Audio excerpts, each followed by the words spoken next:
تخيل معايا بلي كاع المعرفه ديال البشر اليوم، الابحاث، الكتب، التاريخ والعلوم تختفي في ليله واحده. هادشي ماشي سيناريو شي فيلم د لابوكاليبس ولا نهايه العالم، شي وقع فعلا في قلب التاريخ في مدينه الاسكندريه. كانت كاينه الانترنت ديال العالم القديم، مكتبه كانت جامعه كل شيء من اسرار النجوم حتى لخريطه الروح. وفجاه غبرات وبقينا حنا البشر يتامى كنقلبوا على شظايا من داكشي اللي دار. اجي نهضروا على لغز مكتبه الاسكندريه.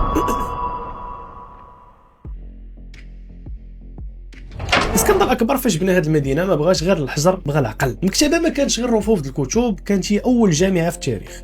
تخيل المنظر معايا، اكثر من 700 الف لفاف هذا البرطي سكرولز. اي سفينه كتدخل لمرسى الاسكندريه البوليس كينزلوا كيقلبوها ماشي على السلعه بل على الكتب، كياخذوا الكتب كينقلوها وكيعطيو كوبي لمولاها وكيحتفظوا بالاصل المكتبه. كانت تما ابحاث كتقول بلي الارض كدور على الشمس، خرائط القارات اللي يلاه اكتشفناها من بعد 2000 عام. هنا كيبدا الغموض الجنائي، شكون اللي حرق هذا الكنز؟ التاريخ ما عطاش جواب واحد. كاين ثلاثه ديال المتهمين: يوليوس قيصر فاش كان كيحارب شعل العافيه في السفن وهربات للمكتبه، الصراعات الدينيه فاش بدات القوه في روما وبداو كيشوفوا بلي هاد الكتب وثنيه خصها تمحى، كاين اللي كيقول الزمن والاهمال، واش بالمكتبه بهاد العظمه تقدر تذوب غير بالنسيان. الحقيقه بلي المكتبه ماتت بالغدر والجهل، كل سكرول تحرق كانت معها فكره كتموت للابد. اليوم كنعيشوا في عصر الكلاود، كنظنوا بلي المعرفه ديالنا امنه حيت كاين في سيرفرات. ولكن واش فكرتي بلي الانترنت هي مكتبه الاسكندريه الجديده؟ فرمشات عين يقدر يطرا شي بلاك هاوس في شي حرب رقميه ولا حتى شي حرب واقعيه تمسح كلشي. حنا بصح كنحافظوا على العلم ولا غير بروغرامينو باش يبقى في ورا الزجاج ويقدر يتهرس في اي لحظه. في الاخر مكتبه الاسكندريه ما كانش غير بنايه، كانت هي الحلم ديال ان البشر يقدروا يجمعوا على العلم